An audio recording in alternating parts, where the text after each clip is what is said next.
It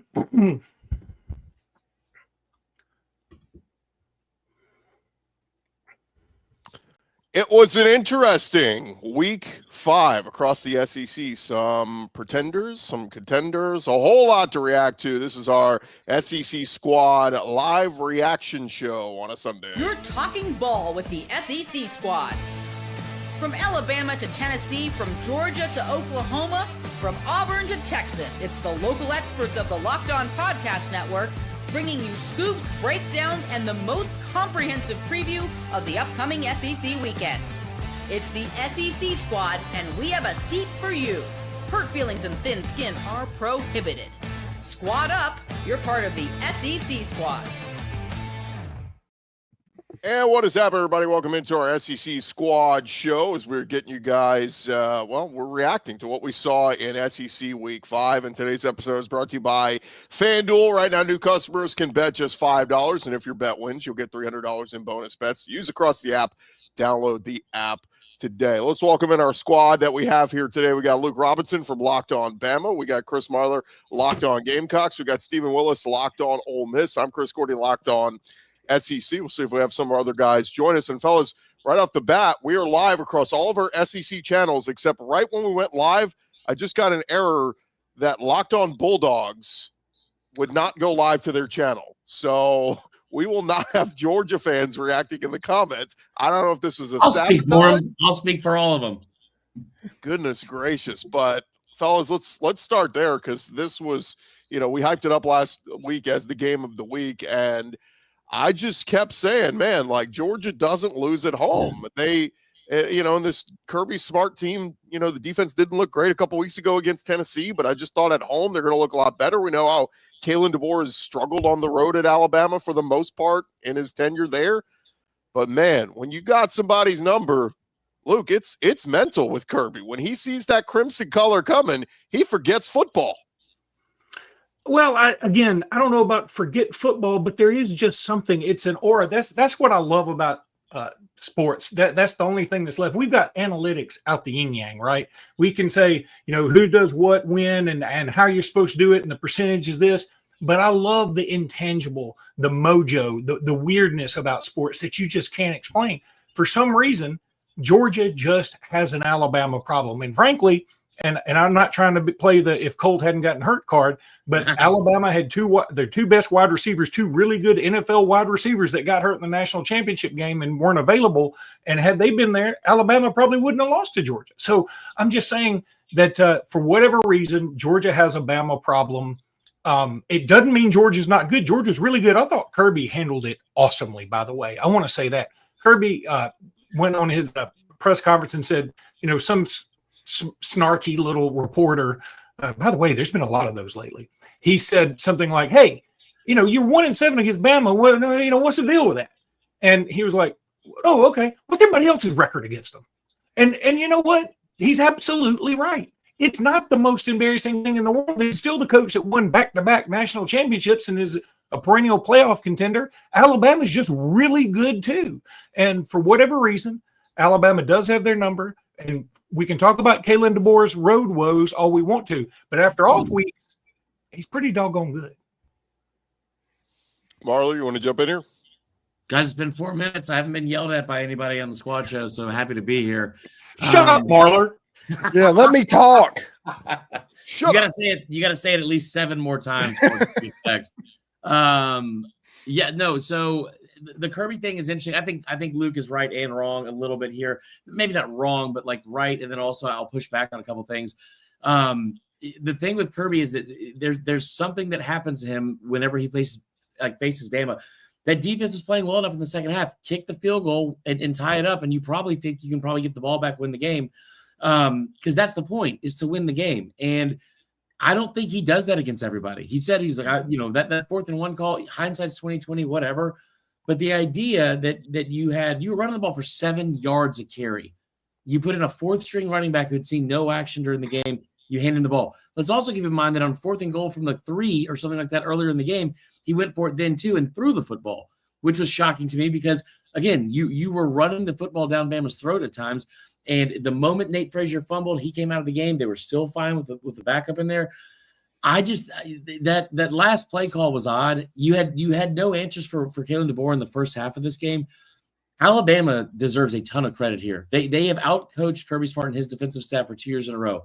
And I tell you what, this idea, Georgia is quick when it comes to Bama. Georgia is quickly becoming Penn State, because every year we talk about this. I'm guilty of it too. Every year we sit here and say Bama's going to go in there and lose to Georgia. Blah blah blah blah. Penn State's going to win the national championship. They're going to go beat Ohio State. It's a whiteout, whatever. It's a blackout in Athens. Alabama went in there and absolutely dominated them in parts of the game that Georgia is not used to being dominated at. They were more creative. They were better. They were better coached. They had less penalties. I don't know what else Robinson's was doing. I can go on and on and on, and I probably will at some point during the show. That was an incredible win for Kalen DeBoer. Let me add something. First of all, you're absolutely right about the rushing. They were only averaging 7 yards a carry. You know why? Because a couple of times they only had to run 1 yard for a touchdown. Right. They would have about 14 yards a carry. Look, you've seen them play though, were you not impressed with how much better coached that this Bama team looked on the road, especially? Because that's been the problem. 100%. And in fact, the D is getting killed. I mean, they were getting killed all during the game by people online and everywhere. Yeah. But in the end, they only gave up 7 points. Now, offense didn't score. It was like the offense said, we did everything we could do in the first half. Now we need y'all just to not screw it up. And the defense didn't screw it up. I mean, there's a positive. I also want to add one more thing. The targeting call on James Smith makes me so irate. It's so dumb. I can't believe how dumb that was. And then to top it off, when Ellis Robinson went Jimmy Superfly Snuka on top of a pile, yes, he got an unsportsmanlike. But you know what? He targeted. He led with his head. He was a human cannonball, and we don't call that. And meanwhile, in the Penn State-Oregon game, some guy's neck got pushed back like Reed Richards from the Fantastic Four, and nobody called anything. I'm so tired of this crappy targeting rule. Yeah, I agree. It's absolutely nuts what's going on with that. And also, this game, I shouldn't have picked against Alabama last week. I shouldn't, because Kalen DeBoer and Alabama, they win games against top 10 opponents. Their problem will be when they go to Williams-Brice or something like that. That's their problem at the moment. But Alabama looked really good. Ty Simpson is having the year that I thought he would have. Yeah. And he is starting to put it together. And honestly, does he look a little bit like when Michael Penix was playing at Washington? He's just dealing the ball right. It's really interesting to see exactly his development, because he has been at the top of the SEC in quarterbacking this year. What I thought was so interesting, fellas, is Alabama was the aggressor at the start of this game. Like, they came out going, we're dictating the tempo of this game. And I was like, holy crap, what is happening here? And Georgia was stood around looking at each other like, what's happening?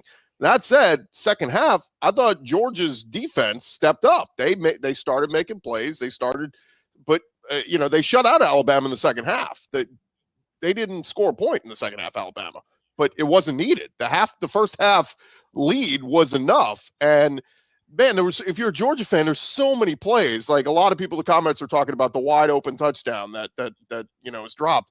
But even the Cass Jones shoestring tackle, if he keeps his balance there, he's probably going into the end zone for a touchdown. But again, Bama made the plays when they needed it. And Gordy, I tell you what, if you cover Devontae Smith on 2nd and 26, you probably win that game. If you don't fake punt to Justin Fields on 4th and 11 from your 50, you probably win that game. Like, this happens over and over and over again. And I think that Georgia fans finally get it. I think that Georgia fans finally get it, because this is the first time I've woken up and got on Twitter after this kind of game and not seen a bunch of still shots of bad holding calls that weren't called, anything like that. I think they finally had it beaten into their very thick skulls that, like, this is what happens every time you play them. I will also say I love what Steven said, and I cannot wait to get to his game, because he's just sitting over there. So just the calm. I'm so excited for you, dude. I'm so excited for this. But the thing with DeBoer as well, he brings up a great point. I think Vandy being ranked is huge, because all of DeBoer's losses keep coming to these unranked teams. And then you look at the wins. Like, I mean, Kalen DeBoer is now 16-3 against top 25 opponents. He is also 7-1 against top 10 opponents. That's an incredible job. They just have to figure out a way to keep that focus next week against. I said this is a joke a couple weeks ago, but it was barely a joke. You had to feel almost more confident they could go beat Georgia then that they could go beat Georgia and then beat Vanderbilt, because they have Georgia's number. And Vandy, man, I tell you what, and just last thing on Kirby's response, look at all the other teams. Vanderbilt, Louisiana Monroe, and Georgia all have the same amount of wins against Alabama since November of 2007. So, hey, one more weird stat: dropped passes in that game. Ryan Williams 1, Caden Proctor none. How about that? That number 11 Georgia jersey is cursed for receivers, by the way. Oh, dude, that Caden Proctor play though, like, anybody want to go try to tackle that guy? Like, good God. Well, you know what's beautiful about that? You talk about big man touchdowns, and usually it's like on a defensive lineman picking up a fumble and going, Jonathan Allen in 2015, was it 15 against Ole Miss, or 2016 against Ole Miss. And, that's all awesome. This was set up for Caden Proctor. And how about a week for him where they talk about his weight loss? I mean, all he had to do was floss his teeth and lose 10 pounds. But he gets down to 359 pounds. His goal weight was 360. And then they give him this opportunity and they put all this trust in him. And man, it's just fun. And no, Nick Saban wouldn't do that. He did sort of do it one time against LSU when we threw it to a lineman, but that was more Lane Kiffin than Nick Saban. And I think that this team's just going to be different. It's going to have some weird plays where we give it to Jeremy Bernard, and then Jeremy Bernard throws it 2 yards to Isaiah Horton for a first down. It's not the best gimmick play you've ever seen, but it was pretty fun. I agree. Yeah, by the way, we're getting it in the comments. It was announced this morning, College Game Day is heading to Tuscaloosa next week for the Vanderbilt game. We live in? And it's crazy because Corey, blow it out, Corey. Here's what I heard from some folks behind the scenes. They were going to Tallahassee for FSU Miami until Florida State lost to Virginia in overtime on Friday night. And then I heard Houston versus Texas Tech this coming week, both undefeated, was kind of in the waiting if Bama was going to lose to Georgia. If Bama lost to Georgia, they weren't going to Tuscaloosa. But because Bama beat Georgia, they held out, waited for that one, and they got Vanderbilt. A College Game Day is going to a game Vanderbilt is playing. So what you're saying is because Alabama was able to win a game, they were able to keep Vandy was able to get game day. So it wasn't because of Vandy getting game day. It was an Alabama win that did it. It's part of that. 5-0 since I think 2008. I think the last time Vanderbilt was 5-0. So it's a great story, but I'll say it. I think Bama's probably the sell here for game day. Oh, but get ready. There will be, the Diego Pavia storyline. It's going to be. But guys, I said this after week one, and again, this is why you don't overreact to what you see in a first week. Look, 5 days ago, I had LSU playing Georgia in the SEC title game. 5 days later, look at where, it's like, now, does anybody feel good about that pick? But everybody overreacted to Bama week one and the loss at Florida State and Ty Simpson. I just said, look, I talked to Ty Simpson at the Manning Passing Academy. So I was like, the kid's there. He's the leader. He's going to play. He's going to have good football ahead of him. And he came back home, and I get it was Louisiana Monroe and a bad Wisconsin team, but he got his confidence back. He got his swagger. You saw the chemistry. And I hoped on week one, not having Jam Miller hurt. And he wasn't great yesterday, but he made some nice plays. Jam Miller picked up blitzes really well. Jam Miller caught the ball when he needed to. Jam Miller, you know what he did? All he did was, he had like 12 carries. He had like 40 something yards, but they were all important. Yeah. He just made things happen. He is sort of the heart and soul of this team, and having Tim Keenan back helped a lot too. The problem is apparently Quay Russaw broke his foot, and he's going to be out a little bit. That sucks. Yeah. Also, Jam Miller, biggest play of the night. Lead blocker for Caden Proctor on that screen pass. That's so insane, man. Like, what a great play. And by the way, Ryan Grubb deserves some love too. I thought that last play. I also love the fact that you had guys like Desmond Howard's like, Alabama does not want to throw the ball 40 times to win the game. And then you look at like the numbers with Grubb and DeBoer together, and that's exactly what their quarterbacks have averaged. And it's a great win. I'm not the host, but we got to get Steven going here. Well, hang on. Let's do this real quick. We'll do a quick this thing.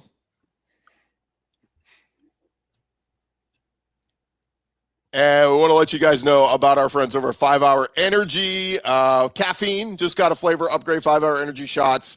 deliver tasty caffeine in 17 bold flavors. Each 2-ounce shot packs the caffeine of a premium 12-ounce cup of coffee, plus B vitamins and nutrients with 0 sugar and 0 crashes.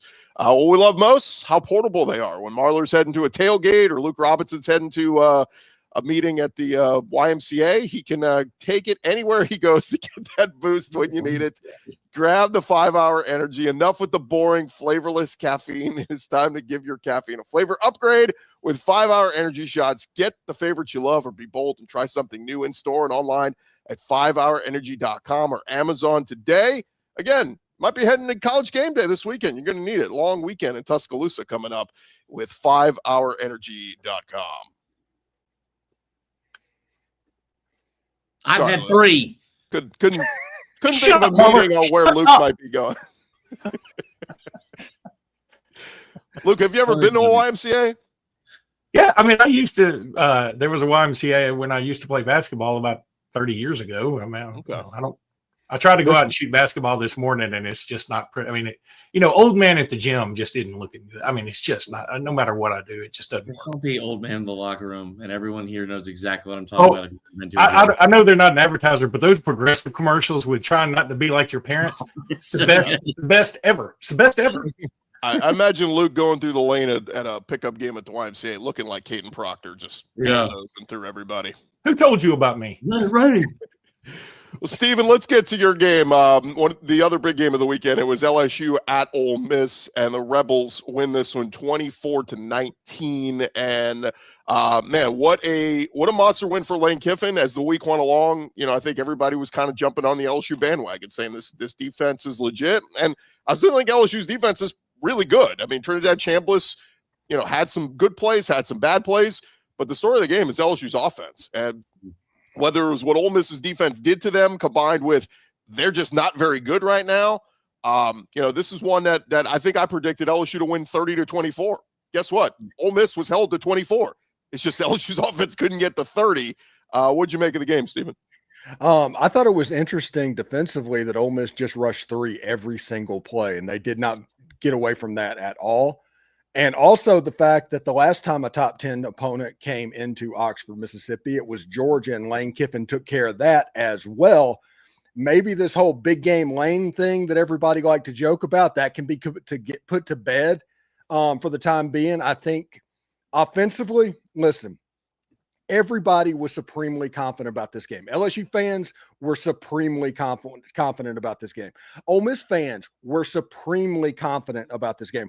Both sides were almost uncomfortably confident about this football game. And what you saw is Lane Kiffin, he had this cat that ate the canary grin on his face all during the week, which means he found something against the LSU Tigers and the way to make that defense hurt. And what he found was what they were doing over and over on short yardage that led to 50% third down conversion and keeping long drives alive. If you didn't turn the ball over, you overcame double-digit penalties in this game. Ole Miss's offense didn't play particularly well. All week we heard this is going to be a D2 quarterback going up against an $18 million defense. This is a D2 quarterback going up against an $18 million defense. Well, maybe they thought it was D3. Maybe they just didn't know. Maybe they want a refund. Either way, Ole Miss dominated that game, and that score was very flattering to LSU. I'm so happy for Steven. I mean, look at the confidence. He's sitting there he's sitting straight up. His posture's good. I love it, man. He really is.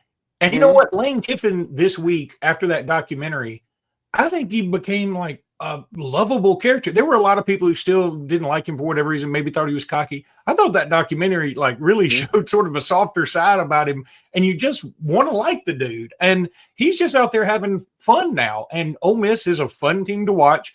The Chambliss is a great story. And I mean, woe to the team that has to face Ole Miss in the future. I mean, kudos. They're really, really good. Yeah, and one thing that's going to be interesting, Ole Miss has to go to Athens. They have to, in 3 weeks, go that way. They're not exactly setting the world on fire against the pass right now. I mean, that's not an unwinnable game, Georgia. Yeah. And then they have Oklahoma. I mean, you don't know about John Mateer. This is setting up right now, and it's early in the season, only 5 games into the season. I'm aware of that. But Jackson Dart left last year. Ole Miss went all in. This is kind of looking like the Tennessee T. Martin team a little bit. Oh. This might be Lane Kiffin's best team at Ole Miss. At least they're playing like that right now. I like the Tennessee Hendon Hooker one as well, just because, remember Joe Milton was the guy who started that year. And Hooker came in, which is so wild to me that I don't know what they could have seen. But, yeah, dude, congrats on the win. Awesome win. And here's the thing that I think is scary for LSU fans that I haven't really seen admitted too much of. That is, this was not like this game wasn't as close as the score I think said it was. And you look at a couple things. Ole Miss had like 11 penalties or 9 penalties in the first half alone is the most I think in program history. They ended up with like 11. There were just whistles all day, really on both sides, but especially against Ole Miss. You had the fumble on the big pass play that they got down to like 2-yard line and fumbled in the end zone. I mean, this was very close to being a blowout in a lot of ways, where it's like, where at the very least, where LSU does not have a ton of, well, if this would have just gone our way, because a lot of things did go their way and they still weren't able to win. Tough environment on the road. They're down a starting tackle. Obviously, he gets injured in pregame. Obviously, Caden Durham. What I was most disappointed in from LSU is not the fact that they lost or that the defense got kind of shredded after what we'd seen from them the first 4 weeks.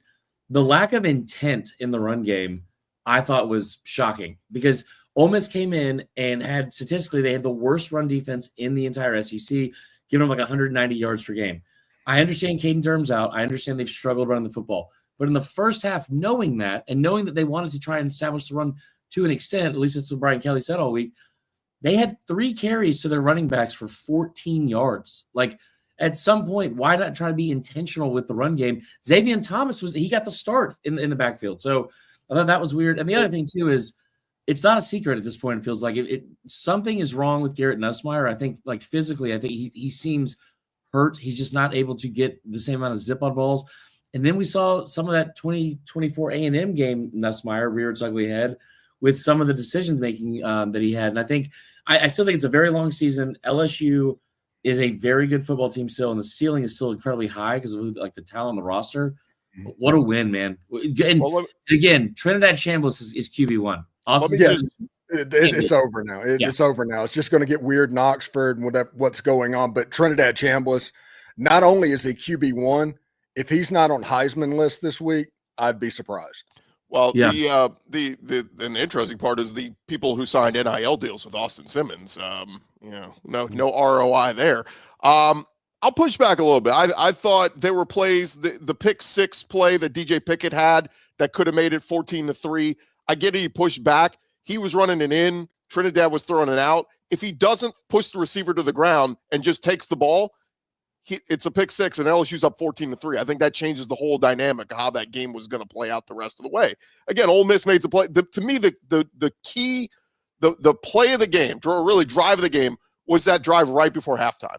Yeah. For Ole Miss to push it to 10, the way LSU's offense was struggling, was massive. That was the difference maker, because LSU held them to 7 points in the second half?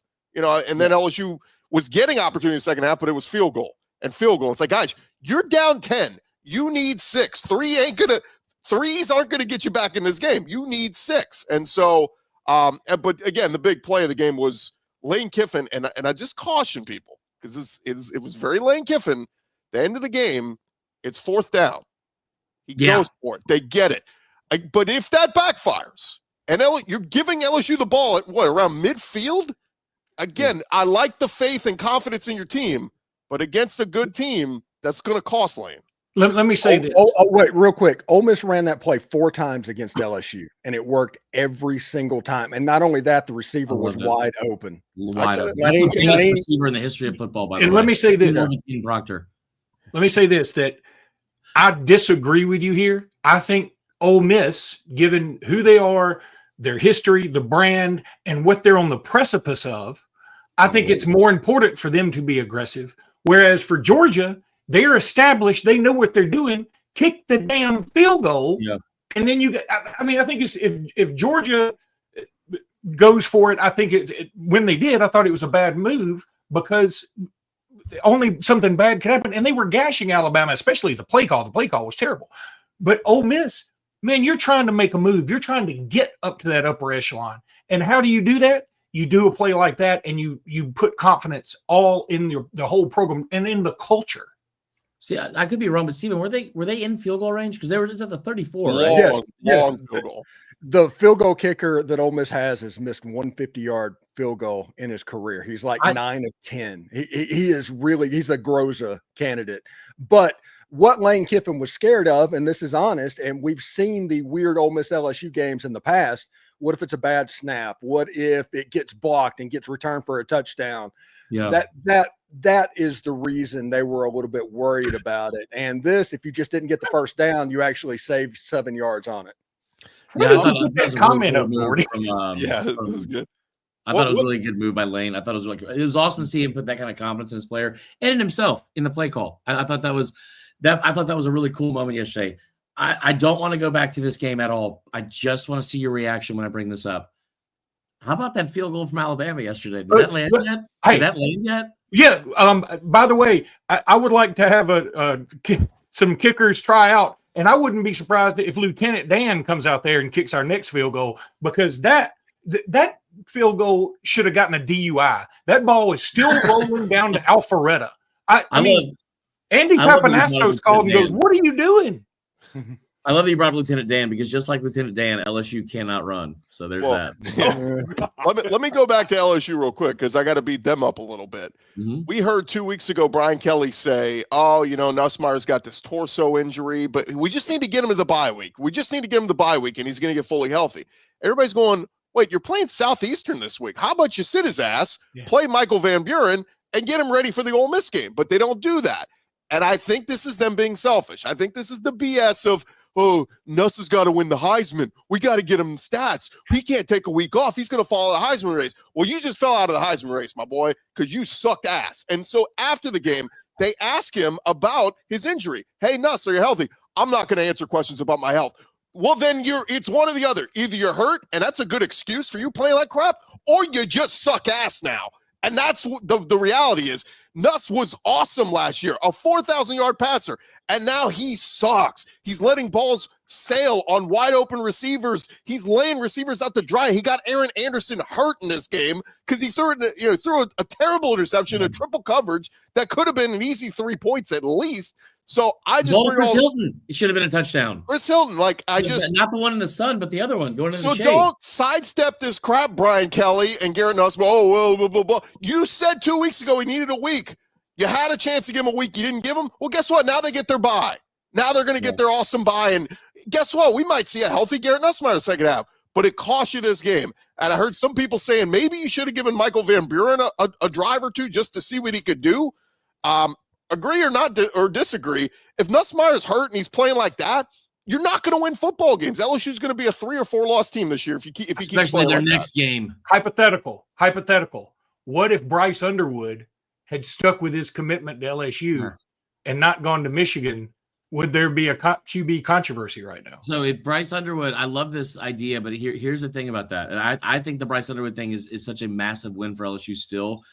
Not because of the quarterback play necessarily. I mean, keeping Nuss is a big deal, but the moment that he left is the moment that they decided to open up the checkbook and go get all those players. Like if Bryce Underwood leaves, you do not get Halsey, the safety, which is a huge pickup. You don't get to retain some of the talent. I get what you're saying. There probably would be a little bit. People would be screaming for him, Luke, for sure.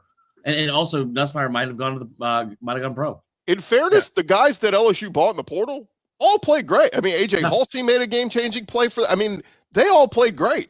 It's Anderson, the freaking star quarterback that is sucking ass for LSU and costing them games. Yeah. So Brian Kelly is costing LSU games because Pete Golding completely did a clinic on the LSU offense. We're just going to rush 3. Run us out of it. Make us not doing it. And Sloan and Kelly kept throwing the ball to where just run the ball. That work. Just run the football. Show it. They showed the stat, and this is what pisses me off. Is I think you have to give a lot of credit to Ole Miss for sure, but LSU, they showed the stat. I think that Nussmeier was 10 of 11 to start the game in when they had 7 in coverage, which is still a ton.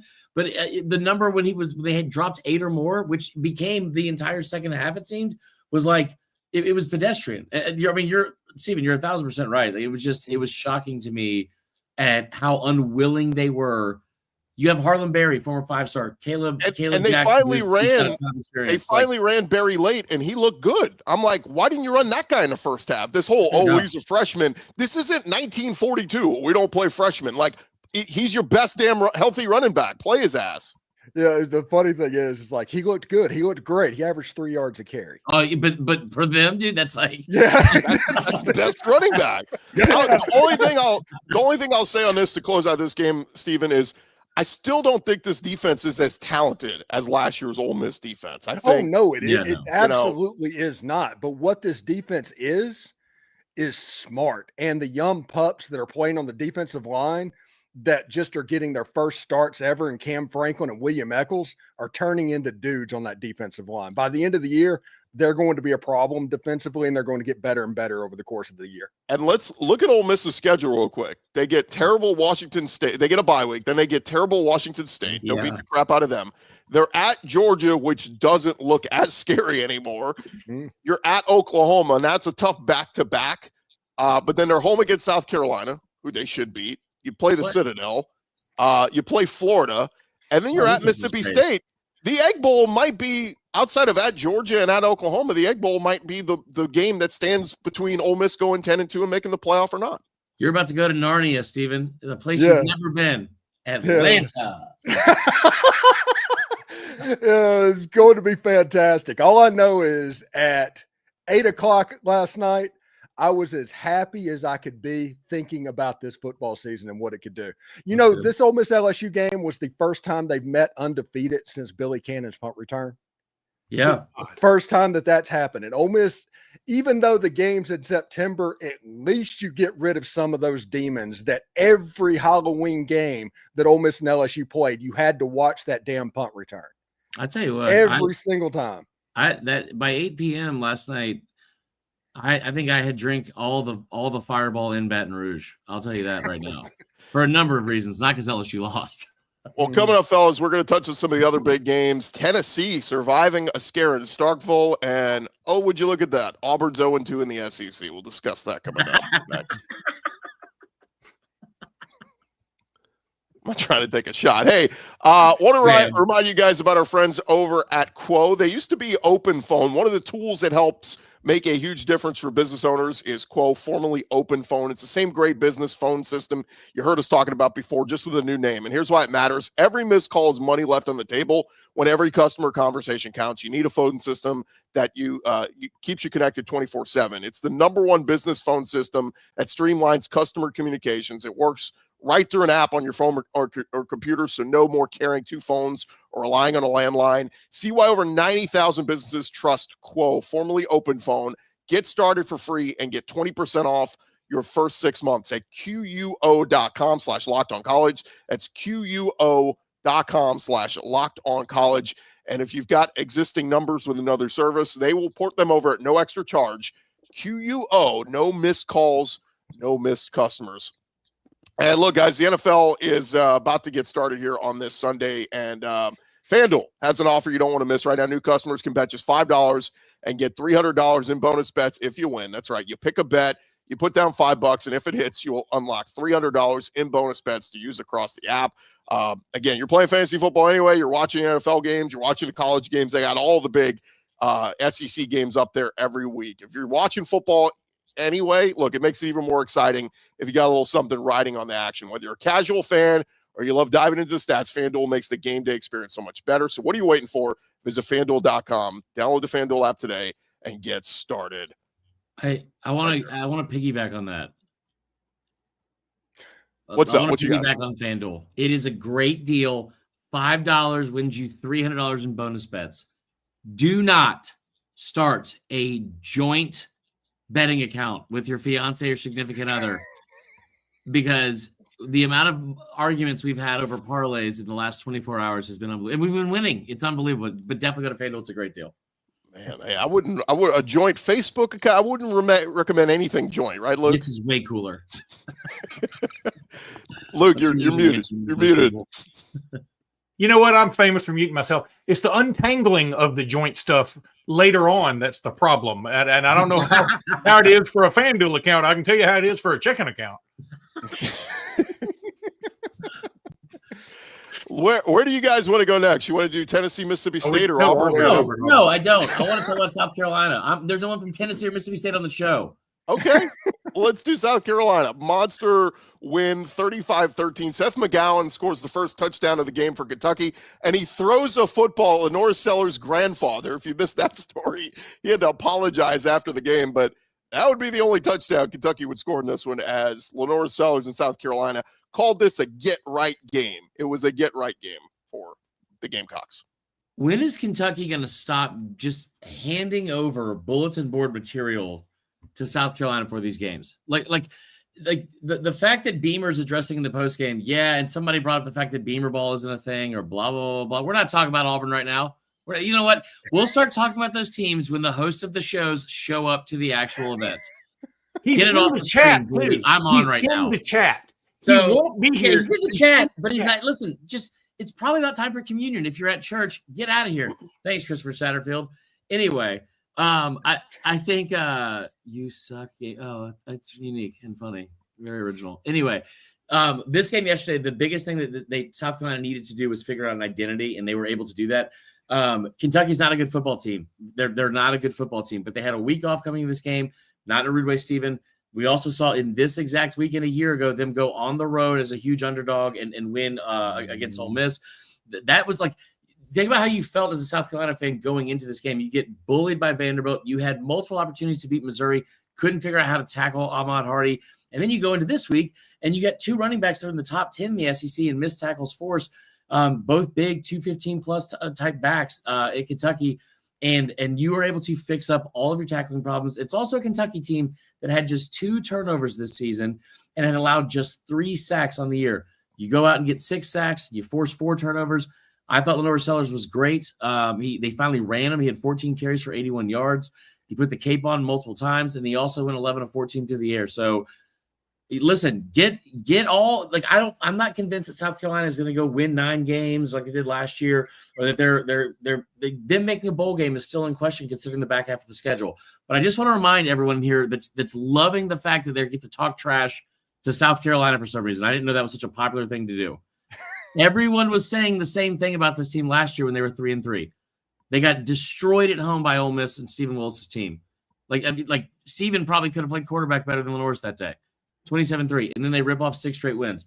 So let's just sit here and also remember that we saw this once before last year. Maybe not be the same team, but it was at least a really, really big one. And the last thing I will say too, if you haven't watched it yet, watching Connor Shaw come out of the cockaboose at the 50-yard line, less than 10 days after he collapsed at his son's football game to pump that crowd, I got chills thinking about it right now. Incredible moment for any fan, even if you don't care about South Carolina. I'll say real quick on the Gamecocks. I mean, look, they got in the win column in the SEC. Guy's tired. Tell him to get a 5-hour. Shameless plug. Talking about South Carolina's making you sleepy. Go get a 5-hour. They got tons of flavor. They're coming out with a pumpkin spice flavor. Sorry, Gordy, go ahead. They were a dark horse playoff team before the season, and I think that's kind of out the window now with the 2 early season losses. Can they go on a run though and have a nice finish 9-3, 8-4? I think it's, I could talk myself into it because the Clemson game at the end of the season is, I mean, they should win that one. Coastal Carolina, they should win that one. The tough one is your 3 road trips are at LSU, at Ole Miss, and at A&M, and your remaining home games coming up are at Bama or home for Ole Miss and home for Bama. It's a tough stretch. One-dimensional LSU. The A&M team that scored 13 points on Auburn yesterday and was in a death match. That's not the right phrasing at all. Was in a cage match with Auburn yesterday. I listen. Crazier things have happened. I mean, the Ole Miss game is the one that is the scariest out of all those. I think the tough part here, though, is Marler. If they lose, let's say they lose at LSU, then lose to Oklahoma, then lose to Alabama, and this thing starts spiraling, do those Virginia Tech Shane Beamer rumors? Oh, yeah. Pop up again, Yeah, for sure. So that's all you got? That's all you got on that game? I'm fired up, dude. Listen, I unlike a lot of I guess, 13 other people that work for this company and cover these teams, we're all here. So let's go talk about those teams since they didn't show up today. It's a tough ask. It's a tough ask. Listen, I get it. You don't want to get up early on a Sunday and risk, run the risk of getting screamed at online. I get it. But we're all here. Somebody did ask, where is Clint? Man, Clint's here every week, and Georgia gets loses their biggest game of the year, and suddenly no Georgia representation. So, let's get to it because our guy Zach Blackerby, he's got church every Sunday. Let's hear his thoughts on Auburn. Hi, friends. Happy Sunday. What a brutal evening for Auburn football. Not just the team, not just the loss, but the state of the program. I mean, this is the loss yesterday.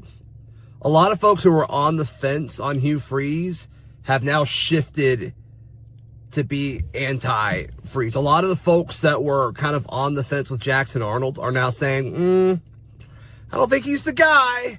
I don't think he's the guy. I mean, the way you lose that game, the lack of offense, when you have an offensive-minded head coach, when you go out and get one of the more expensive portal quarterbacks, when you have one of the more expensive wide receiving cores in the country, I don't know. Very discouraging over here on the Plains. Was Zach wearing a disguise? I don't blame him, dude. But that beard looked fake and mangy. Colored beard is a rough look. Yeah, I think he might be going into glasses. Witness protection or something because Auburn. My gosh, guys! I mean, I know it's a tough stretch to go on the road at Oklahoma and on the road at A&M, and they were in both games, but to start the season 0-2, again, the Hugh Freeze Boo Birds are. I mean, they're not going anywhere. This is rough. I think Auburn Athletic Director John Cohen is going to put a letter out and say, look, there were a lot of problems in that game.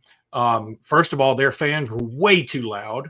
Secondly, we had to travel a long way to get here. We should have gotten like 10 points just for coming over here. Third, the sun was in our eyes a lot. Why can't y'all put up some shade trees? What's wrong with that? I mean, look, there's no doubt that I think they had some hangover from the previous week, but also their offensive line just isn't good. They paid a lot of money from some dudes to come in, and the one dude from Virginia Tech that they paid the most for, he just can't start a play on time. And finally, the Auburn staff was like, if you can't do this, if you can't quit getting these penalties, we just got to take you out. But it was a hollow threat because they were like, if we take him out, we're going to put somebody in that's probably worse.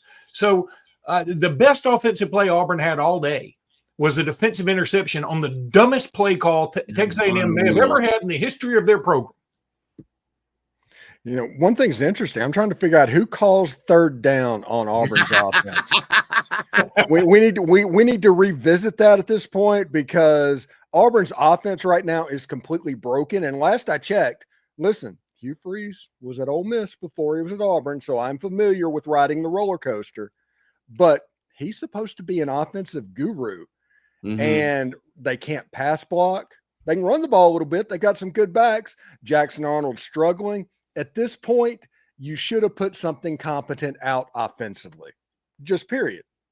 Yeah, no, I was pissed about the interception mostly because I had my tweet ready to go at 13-3 say, this is your QB guru. This is your offensive guru. This is your self-proclaimed QB whisperer. And I tell you what, Auburn fans better line up right now and go apologize to Peyton Thorne because you guys sat there and talked like he was the reason you guys had an issue. You had a running back in that backfield that averaged over 200 yards in games he was given 20 or more carries. He was arguably the best running back in the SEC. He averaged like 6.7 yards per carry last year. And you never gave him the ball. You know how many 20 carry games he had in his career in 46 games at Auburn? 2. So, like, if you're an offensive guru and you got that guy in the backfield and you've spent the entire year screaming about Peyton Thorne being the problem, you're the problem, dude. And you're seeing it again. You went out and bought Eric Singleton. You got Cam Coleman. Perry Thompson, former 5-star, sitting here like still waiting to develop. Like, and here's the scariest part for Auburn. They've never had an offensive line. Luke, you know this. In the last 15 years, this is the best offensive line they've had in 15 years. And it's still this bad. But you got a kid, Jackson Arnold, who I think has some talent. But he's either not reading defenses. He's definitely holding on to the ball for too long. But there's no adjustments being made from the offense. Hugh Freeze does not warrant the kind of it's my way or the highway attitude at all. You were ran out of town in Ole Miss for everyone knows why. You went to Liberty. You started sliding into DMs. You started I mean, it's unbelievable that he came here with this kind of arrogance, in my opinion. I thought this was a perfect fit. A delusional narcissist that goes to a place full of delusional narcissists to say, hey, man, there's just something different about us, though, huh? You guys wouldn't get it. It's different down here. And then hides behind Bible verses and stuff like that. Buddy, you better start praying that they don't have that buyout money ready, because it's embarrassing at this point to not say, you know what, I'm the problem. Let's figure out a way to fix it instead of banging your head against the wall and doing the same stuff. That might be almost like he's trying to get fired. I mean, honest to God, that's not a bad gig. I mean, you get fired and you get a boatload of money and you go to the house and do whatever you're going to do. But look, the fourth down, 4th and 1. So inexplicably, Auburn had a chance in this game. It's 16-10, and Auburn had a chance because Texas A&M, again, the dumbest play call. Texas A&M fans ought to be irate about that. They missed 2 field goals, and then they throw an interception at the just so bad, so stupid. But it's 16-10. You get to 4th and 1. How do you not tell your quarterback, dude, hot route immediately, slant immediately, or you run it right up the middle, or do something? 3rd and 1, Luke. It was 3rd and 1 before that. Yeah, how do you take a sack? How do you take a sack? For the second week in a row, that's how the game ended. That's a quarterback issue for sure. But again, I love what Steven said again. And for those of you who don't get the reference, who's calling the play on 3rd downs? They were 0-12 on 3rd downs. I think they were 0-13 on 3rd and 4th downs combined. But that is pathetic, for one. Maybe it's time to do we talk about how bad Billy Napier is. At least Billy Napier is sacking up and saying, I'm calling the plays. Hugh, call all the plays. Stop trying to pass off the blame and pass off the responsibility on Hugh is calling all the plays. He just don't want the criticism for calling the plays. Guys, I want to tell you a stat that I just found. I'm not vouching for it, but it seems right. This comes from an Auburn message board, and kudos to Big Daddy 36830. Not to be confused with Big Daddy 36831. That's a zip code for sure. What an idiot. All right. Since Hugh Freeze assumed control of the offense, these are the results. Arkansas, they scored 14 points and lost. Oklahoma, they scored 21 points and lost. Georgia, 13 points and lost. Mizzou, 17 points and lost. Kentucky, 24 points and won. Vandy, 7 points and lost. A&M, 43 points, only 31 in the regulation, and they won. Alabama, 14 points lost. Oklahoma, 17 points and lost. A&M, 10 points and lost. And 7 of those essentially came off a pick six. I mean, I know it ended at the 2, but I mean, I don't know how somebody doesn't go to Hugh Freeze and say, okay, either we can just give you your buyout and everybody move on their merry way, or you let anybody, and I mean anybody else, call the plays. But Luke, here's the deal, man. He beat Bama twice at another school in the Obama administration. Of course he's got to be the guy. By the way, Auburn, to your point, they did not convert a single 3rd down on 12 tries yesterday. That's the first time Auburn has had a 3rd down conversion percentage of 0 in a game since the 06 loss to Georgia 19 years ago. So, good Lord. It is bad. Look, on the flip side, I will say A&M, I kind of gave them crap for their defense the first 3 weeks. Defense was lights out yesterday. I cannot stand, though, if I was an Auburn fan, my God, how long Jackson Arnold stands back there. Dude, do something. Make a freaking decision. You don't have 8 seconds every drop back to make a decision. It's ridiculous. Hey, the next thing from the Hugh Freeze playbook, it's going to be Deuce Knight playing quarterback, and they're going to say, "Hey, this true freshman, we're playing for the future. What? We weren't going to win that much this year. We're playing for next year." And Deuce Knight's a very good player, and Ole Miss wanted him very badly, but that is the next move from the Hoosiers. Dude, I tell you what, you may benefit at this point, and I'm not trying to be funny or say that too deep in the X's and O's. But a lot of times you get those freshman quarterbacks that haven't seen a lot of game action, especially one that they can run. And their first instinct when the pressure comes is to run and not keep their eyes downfield. That may be an improvement at this point from what you're doing, because you have someone that's holding on the ball for way too long. And that's somebody that covers Lenore Sellers for the past year and a half. Love you, Lenore. Yeah. So what do you guys think is going to happen? I mean, Auburn is 3-2. They still have to play Georgia, Mizzou, at Vandy, and Bama. I mean, is 6-6? Is that where you're putting them? Feels that way. Liberty Bowl. That's what it feels like. I would say they'd be fighting Arkansas, but they're not fighting Arkansas. No. Do they play Arkansas? Yeah, they do. No, for the Liberty Bowl. I mean, that would be funny because Arkansas is not going to the Liberty Bowl. Hey, I picked Arkansas to beat Notre Dame. That's how we all did. That was just because the Golden Dome hate. Let's jump around, guys, because we only have a couple minutes left. But real quick, Tennessee, got to give them some love, finding a way to get out a win in Starkville. But major props to Jeff Lebby and the Bulldogs. Yeah. They put up a hell of a fight. We were kind of all surprised when we saw that line was around a touchdown. It was like, gosh, giving a lot of credit to Mississippi State. The fans brought it. The cowbells were going. Man, just a couple mistakes down the stretch of that game. They were in it. They get to overtime, and I mean, look, Tennessee's run game is they're just good. They can run the football on you, and you know, I say coming into the season, Mississippi State is going to win an SEC game. Yeah, they almost won this one, so at least the rest of the SEC is on alert. Do not take Mississippi State for granted, but Tennessee, good win for them. Gutted one out.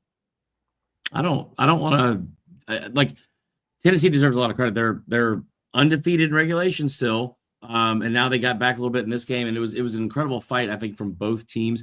Aguilar's kind of struggled a little bit at some of the decision making, I think, over the past week or so. Here's the thing, like I don't want to sit here and praise a loss, but Mississippi State does deserve a ton of kudos because it is their 13th straight loss. I know that like it's a heartbreaking way to go out, but I mean, you think about the fact that where they were a couple seasons ago, no one in the country has had to go through what this fan base and team has with losing a coach that unexpectedly passes away before a bowl game. Then you hire somebody, you fire him a year later. And they think about this too. Lebby, an offensive mind, an offensive guru, as Hugh Freeze would call himself. Lebby goes out there and you lose your best two receivers to A&M and Mizzou in the portal. And still the fight they had yesterday was awesome. But again, also credit Tennessee because they were very, very resilient in a very hostile environment too. Yeah, if we're going to talk about battered Aggie syndrome, oh man, Texas A&M does not do very well against schools from Mississippi, and Mississippi State plays Texas A&M on Saturday. Oh, the Jackie Battle of the Maroons. A few other games here to mention. How about Vanderbilt? They were in a dogfight with Utah State for a little while. I kept checking. I'm like, when are they going to pull away? And they did in the second half. They went 55-35, but. Diego Pavia, 5 touchdown passes, rushed for 79 yards and a rushing score. They are absolutely red hot. This ain't your daddy's Vanderbilt, and they're coming into Tuscaloosa, man, feeling themselves. Well, it's a quarterback who's my daddy's aged Vanderbilt, because Diego Pavia is 57 years old, but he is really awesome. And this team is fun to watch. The tight end is really good too. They just played tough, and Alabama better be ready. And they're already going to be down Quay Russaw. James Smith's going to have to miss the first half because that borderline criminal targeting call. Alabama's got some other injuries, and Alabama's also the team that's going to have to outscore you. I mean, that's such a cliche thing to say, but Alabama's going to have to put a lot of points up. I mean, Vanderbilt has put 121, 122 points up the last 2 games they played or something like that. It's ridiculous. So they're going to be a formidable opponent, and it's going to be a big deal. They're running the score up on people. This is not like a 5-0 Vanderbilt team that is eking out wins. I mean, like you can sit here and say the competition hasn't been great, whatever, but like they are not eking out wins. Every single win by 20 plus points. I mean, they put up 70 for the first time in 105 years or 107 years last week. That's pretty good right there. Maybe this guy should be on the panel. This guy's pretty funny. But I also think too, the concern here, Luke, is if you're a Bama fan, especially Pavia is going to go out there every single week. He had 5 touchdowns yesterday. That kid is automatic to go complete 67 to 70% of his passes, get you 2 touchdowns, and most of the time not have a turnover along with it, like over the past 2 seasons, right? But more so, they are a physical team. They were a physical team last year against Alabama and ran the football. They stay ahead of the chains. They don't make a ton of mistakes. I'll tell you right now, if Vanderbilt had the ball on 4th and 1 inside the 10, I don't know if Clark Lee kicks the field goal, but if they run the football, they probably get the first down because they will line up and beat you and they did last year against Alabama. So it's been an awesome story, man. I think they've already hit their over too for their season win total. Yeah, let me just like I said, Corey, go all out this weekend and this week. 2 shows a day, Corey. On Mizzou, they got a win over UMass yesterday. Nobody watched it. They improved to 5-0. Ahmad Hardy with his 5th straight 100-yard rushing game. He has been awesome. They get a bye week, and then they are playing Bama in Mizzou. So Bama's next 2 weeks are game day home against Vandy and at Mizzou, which is going to be a tough one. So and then Tennessee at home. Yeah, so there's no rest for the weary for Alabama, but I just bring that up because Mizzou, God, they still don't leave their stadium for another couple of weeks. It's insane. Yeah, well, and not to make it about Bama because Mizzou deserves a ton of credit. I saw somebody a while ago in the comments say, why can't we get any Ahmad Hardy Heisman talk going? Like, in my eyes, that talk started 2 weeks ago. This kid has been awesome. If you didn't see it coming, that's on you because you didn't want to pay attention to Mizzou, like a lot of SEC fans really never want to do. But like the writing's on the wall, it was going into the season. Like a running back at Mizzou has finished in the top 4 in the SEC in rushing every year that Drink's been there, including 2 guys that I think led the entire conference in rushing.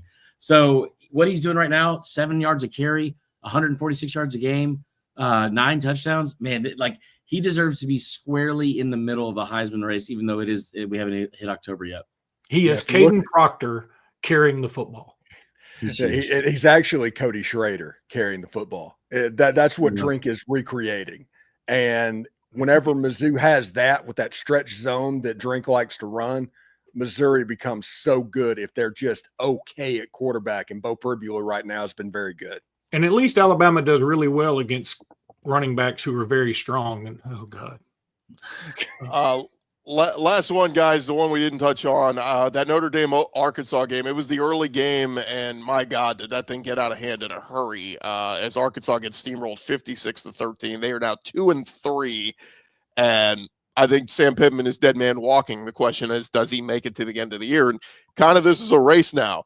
You got Billy Napier at Florida, you got Sam Pittman at Arkansas, and I think let's throw Mark Stoops in there at Kentucky. It's like a horse race. Who's going to be the first to get fired? I don't know if all 3 guys – I think all 3 guys are gone before the year ends. That sucks, man. It felt like very early they had a chance to roll over and die, and it was going to be interesting to see if they would. We all love Sam Pittman. I wish he had a job forever. It's probably time to move on. Also, everyone keeps making a big deal out of the buyout. The buyout's interesting, but that's it. Like it's 6.9 – versus 9.8 million versus like what they're not going to wait 3 games, I don't think, to see if they turn around so they can save less than $3 million. Not in like this day and age of college sports.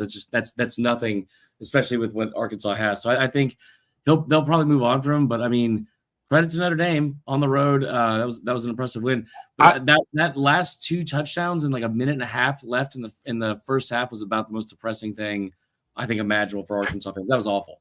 I have 2 words when it comes to that buyout and a hyphen. Walmart. Yeah. They can buy him out and then buy his children out just for the heck of it. So, I mean, I don't think the buyout should be a problem.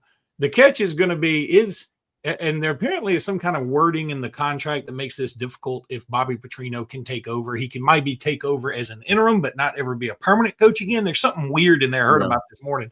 But you all knew this was coming. I mean, Bobby Petrino somehow is going to worm his way to the top of this ladder. And, I don't know he's probably not a long-term solution or anything. But if I'm Arkansas, I call Kirk Cignetti and just say, listen, you come over here and you can get all the Walmart money you want. Just bring your bad stuff on and let's see what happens.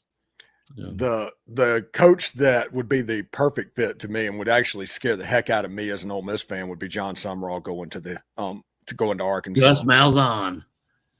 No, they've never hired Gus because Gus has like strung them along multiple times. I heard John talking about that.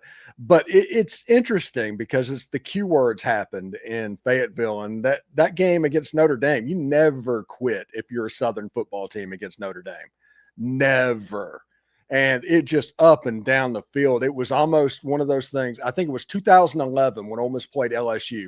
With 5 minutes to go in the fourth quarter, LSU took a knee and got in the victory formation to quit scoring and just ran out the clock. That was what happened on the Hill against Notre Dame. They just quit scoring because they didn't want to.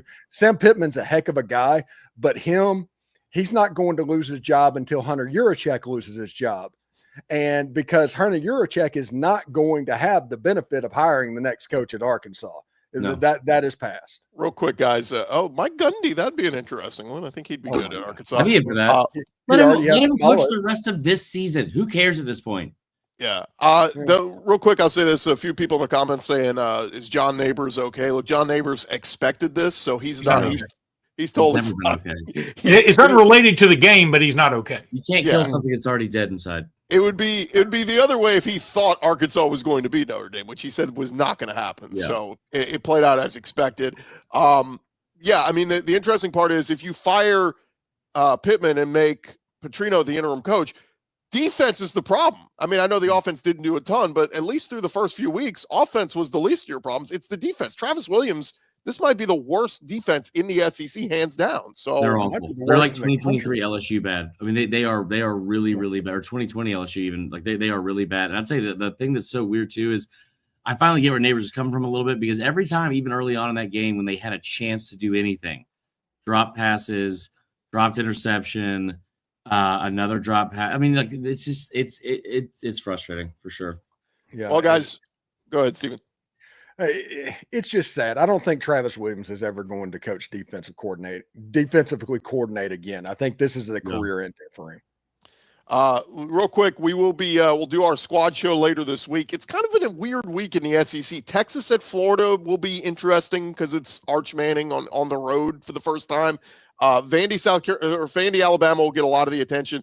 The only other one, Mississippi State A&M, which you guys kind of said, that's kind of gathered some interest now because of Mississippi State and their offense, and Kentucky at Georgia. I mean, that should be a get-right game for Kirby Smart and the Bulldogs. But and Kent State plays Oklahoma, which, okay, no John Mateer.